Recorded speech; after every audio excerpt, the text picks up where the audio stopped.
So I have to say, unlike Heidi, I am not a product of 4-H public presentation and 4-H youth development as a child, so I don't have a great snappy intro, I'm sorry. But I hope that I have a great snappy tool that you're all going to be able to use at the end of the day.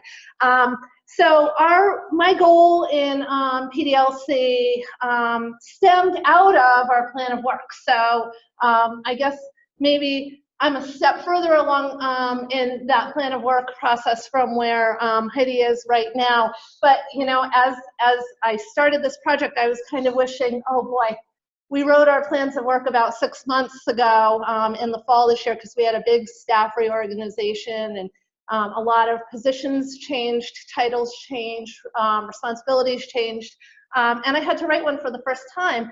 And then I came into PDLC in January and I was like, oh darn, I wish I had this stuff 6 months ago, because it would have made that process so much easier and so much less stressful. But I found my way through a plan of work for whatever it's worth, and it is a living document, so I accept it where it is. And I think it gave me a really good jumping ground for identifying what task I wanted to utilize my time in PDLC for. So as part of my plan of work, maybe this one.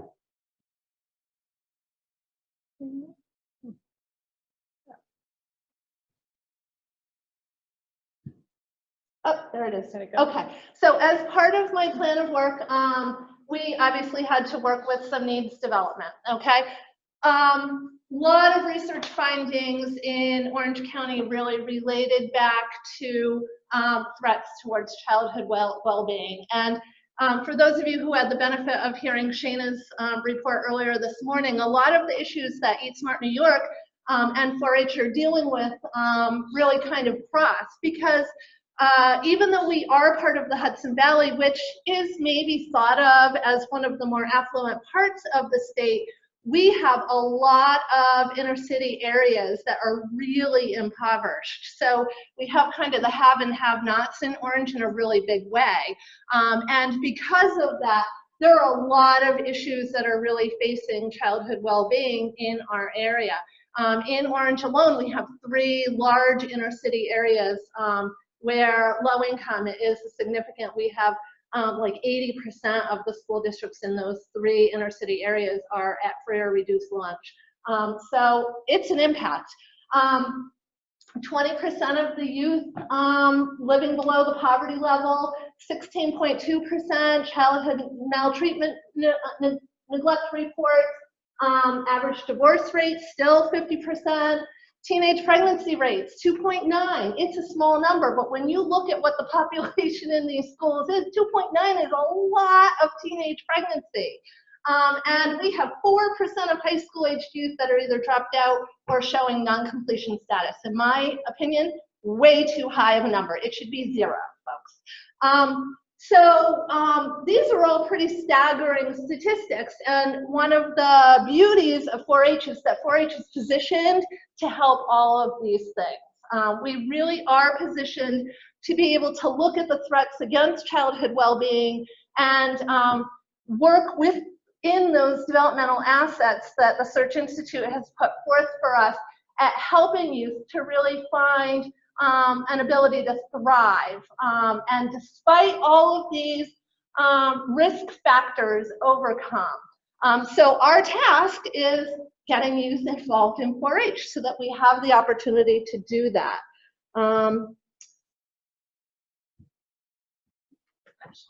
It's me. Technology and I don't get along. Say that, but it's not. Okay, so what did you do? You just hit the touchpad? I clicked on that until it turned red. Okay. Yeah. Okay. So in Orange County, our audience, we have 480 youth, and these numbers change daily, folks, because we're constantly enrolling. But as of about a week ago, we have 480 youth enrolled in our club enrollment. We have 344 so far that have reported group enrollment through our school program, and we have 227 active volunteer leaders. That will change tomorrow. Because we do always enroll And I claim that our numbers don't actually become final statistics until they're on Celeste data reporting system. So we have a little bit of time for our final numbers for the year. But right now, as of today, those are the kinds of numbers that we're working with. So you can see we have a pretty big outreach to youth. We have a lot of kids that we're contacting with all the time. I have about 800 youth this week who just started incubation embryology in the schools. So that group number is going to jump significantly. But the beauty is 4-H is positioned to really help overcome a lot of those need indicators that we're showing. So in my plan of work, I wanted to really target looking at what those county needs for threats against youth well-being are, and look at the research out of the Search Institute and Richard Lerner's club study from a number of years ago now. It's getting to be a little bit dated, but still really important data for us in 4-H, and look at really targeting those characteristics and those objectives for growth. Now, in terms of my objectives, I really pulled objectives straight off of the state plan of work because it was important to us to align what's happening in the county with state plans of work objectives. And obviously, I can't list them all on our slides because there's just too many of them, and they're all valuable. One is no more valuable than the other. But I put a couple of them that I think are just really important goals and objectives for youth development in all that we're doing. Leadership, community service, building confidence, building a sense of belonging. You're all familiar with these. I'm not talking to an unskilled audience in terms of what our goals are in 4-H. But really the take home that I want you to be in touch with is that when we built our county plan of work, we really pulled directly from the state plan of work to really align that objective and that goal list so that we were working towards common goals. So my designed activities with this project, I worked at creating a very focused survey tool. Okay, so we're all familiar with survey tools. I think in 4-H we do survey tools a little bit ad nauseum, right? A lot of us are surveying after our program or after this, other experience that we do. And that was not exactly what I was after with this evaluative tool. What I wanted was something that would really help me get to the heart of, I've identified 8 particular objectives from the list of 40 key assets that the Search Institute has identified as target objectives that we are going to be going after in Orange County. And I needed a tool that was going to help me measure towards those particular 8 key objectives to know whether or not I was getting there. So I had to create that tool. Search Institute has batteries out there, but it looks at their whole 40 developmental asset battery, and it's also $125 a pop. I don't have $125 laying around to get one survey, much less hundreds to get many. So I had to be a little bit creative in building a tool that was going to work for me. In addition to the 8 objectives that I identified, I was also interested in measuring the 5 behavioral characteristics that we're always after in 4-H. So confidence, competence, belonging, caring, those pieces.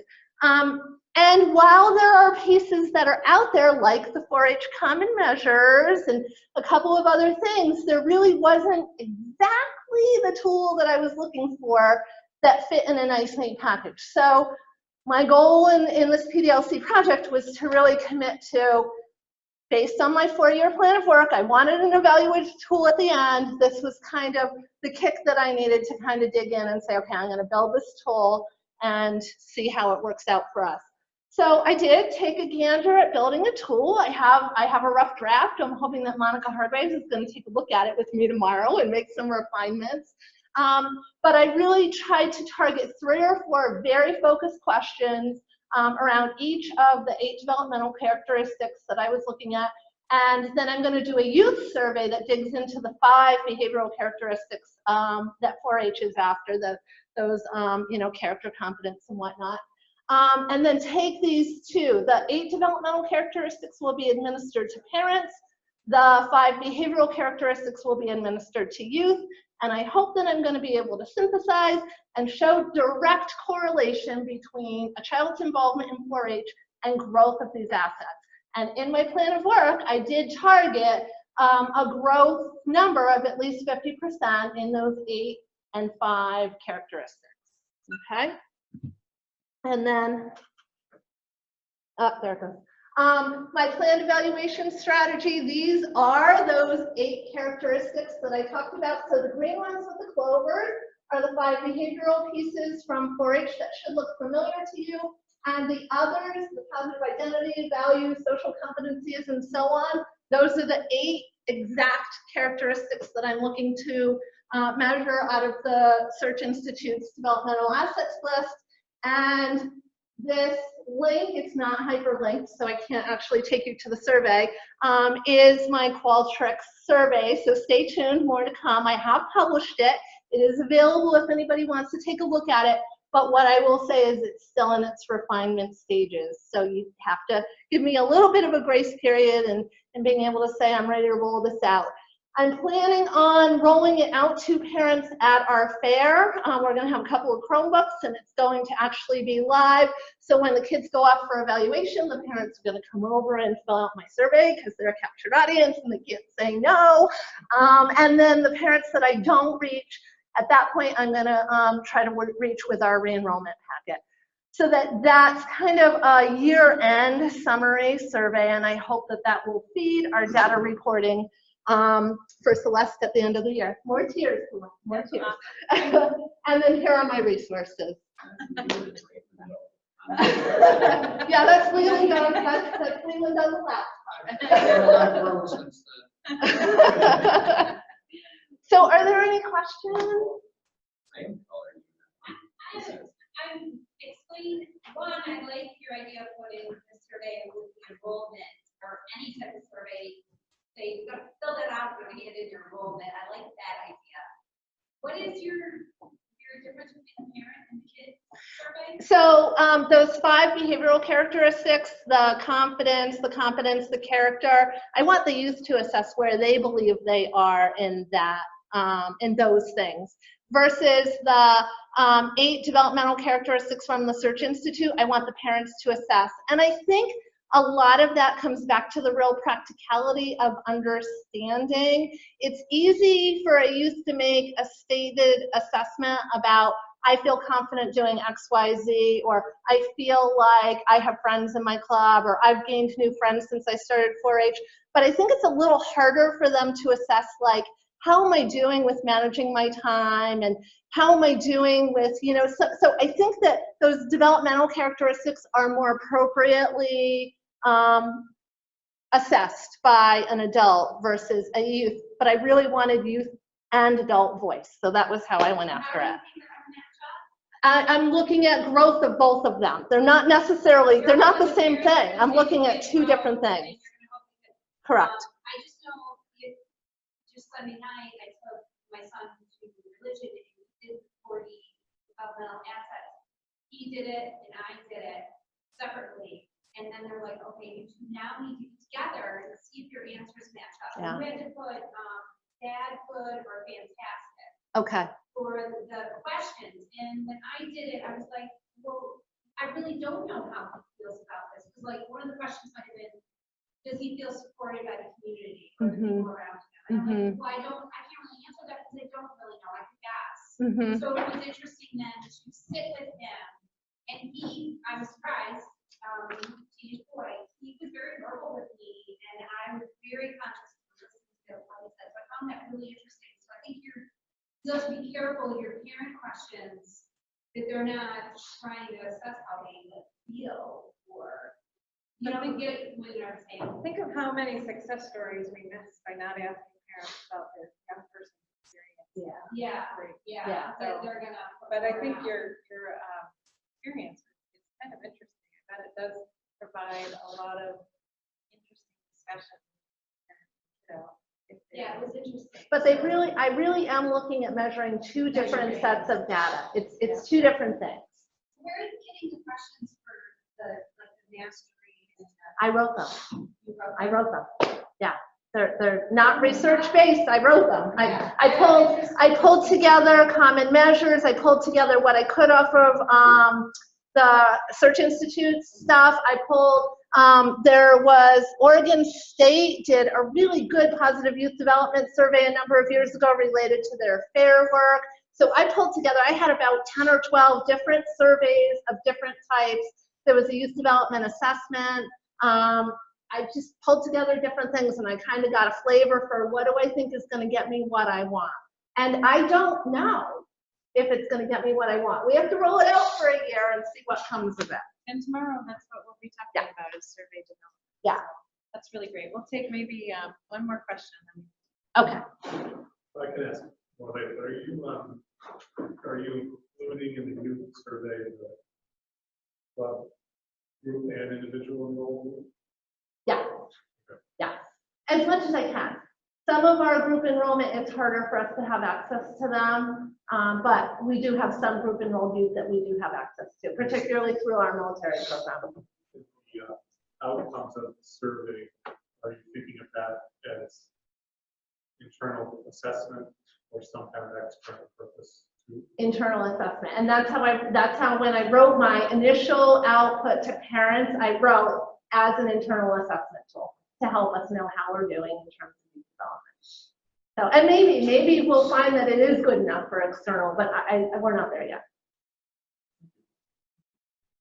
So Ingrid will be around. In fact, you can ask her some questions while I move on. Okay, that sounds great. And I'm Just good. have a comment.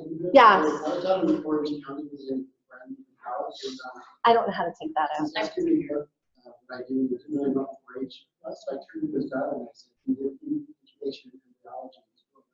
She's like, "Yeah, that's right. That was for me."